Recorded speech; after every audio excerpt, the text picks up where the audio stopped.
صورة. السلام عليكم ورحمة الله وبركاته. ازيكم يا حبايبي، عاملين ايه؟ يا رب تكونوا بخير. اهلا بيكم في قناتي كل يوم جديد مع ام رحمة على اليوتيوب. النهارده يا حبايب قلبي علشان الشتاء بقى والسقعة وكده هنعمل مع بعض شوية بليلة تحفة تستاهل بقك، بجد جميلة لذيذة، ريحتها حلوة قوي وطعمها خرافة. شايفين قدامكم البليلة مستوية زبدة كده، وحطينا عليها كام مكون كده من مطبخك، برضو مش هتجيبيه من بره، موجود في مطبخك، بيخلي طعم البليلة خرافة. اتمنى من كل قلبي انكم تدخلوا الفيديو بتاعي وتتفرجوا على البليلة وتشوفوا احنا عملناها مع بعض ازاي. البليلة يا حبايبي بتتاكل سخنة او بتتاكل ساقعة، حابين تاكلوها سخنة تتاكل زي ما هي كده، حابين تاكلوها ساقعة تحطوها في التلاجة شوية. حلوة وجميلة ولذيذة تحفة بجد. لو عجبكم الفيديو لايك وشير وفعلوا لي زر الجرس عشان يوصل لكم كل جديد.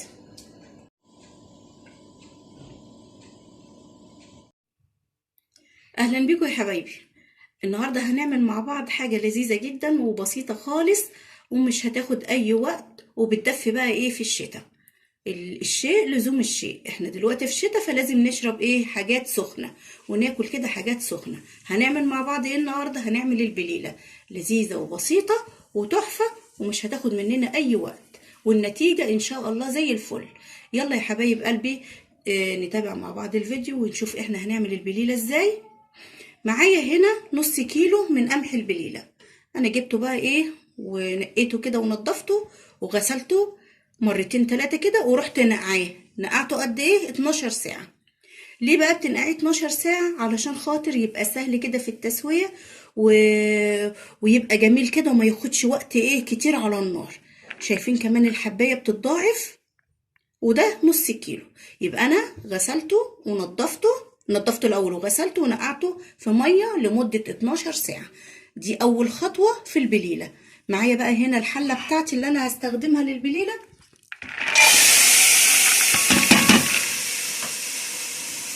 معايا بقى ايه ميه دافيه، اروح حطها كده على البليله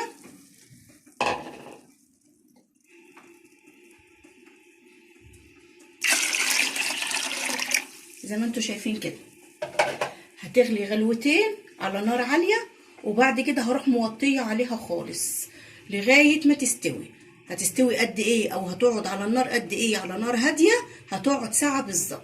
بعد ساعه ان شاء الله هتكون البليله بتاعتي استوت، وهنرجع نشوف احنا هنكمل البليله بتاعتنا دي ازاي. شايفين يا حبايبي بعد ساعه بالظبط وعلى نار هاديه،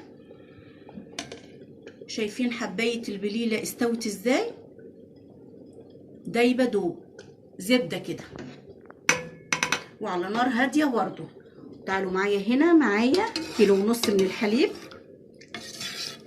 هحط ايه في اضافات هنحطها على البليله هتخلي طعم البليله في حته تانية خالص، طعم جميل جدا ولذيذ خالص. هنحط ايه؟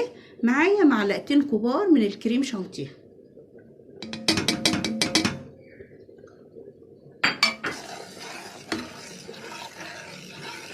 انا غاليه اللبن دوت وسبته لغايه ما برد خالص. ومعايا كمان معلقتين كبار من النشا،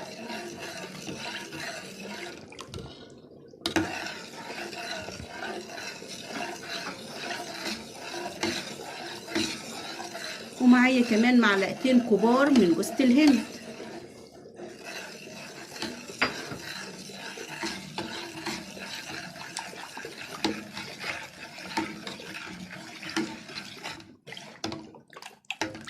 وانزل بقى ايه الخليط ده كده على البليله.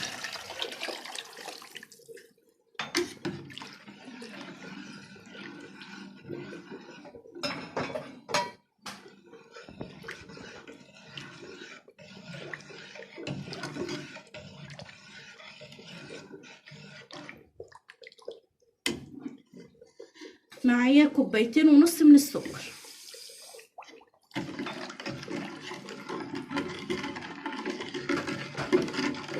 كده السكر مع البليله. هقلب لغايه ما يدوب السكر خالص. هحط ايه تاني وهيخلي بقى طعم البليله خرافه مفيش بعد كده؟ معايا معلقتين من القشطه.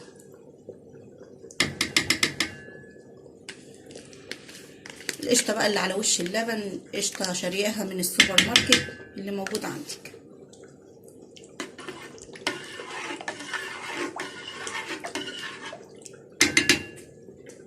وحاجه اخيره بقى اللي انا هحطها وهتظبط الطعم كويس جدا، نقطتين من الفانيليا بس كده. عندك بقى فانيليا بودر، عندك سايله زي بتاعتي كده، اللي عندك تحطيه وقلب بقى كده.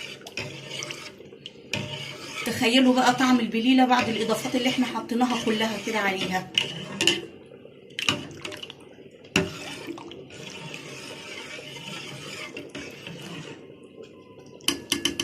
على نار هاديه تغلي غلوتين، على بال بقى ايه منقشه، يعني تعمل مفعول كده بقى وتخلي البليله ايه تتقل شويه. هما غلوتين بس مش اكتر من كده، وبعد كده هنغرف البليله مع بعض.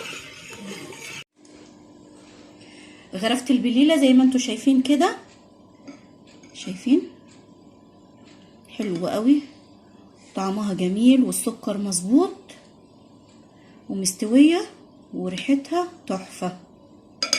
شايفين كمان الكاسات الصغيره. احنا بقى بنحب ناكلها سخنه كده، منحطهاش في التلاجة خالص. رأيكم؟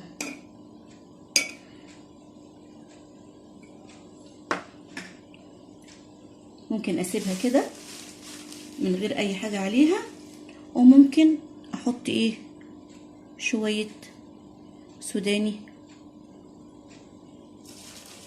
صغيرين زي ما انتم شايفين كده.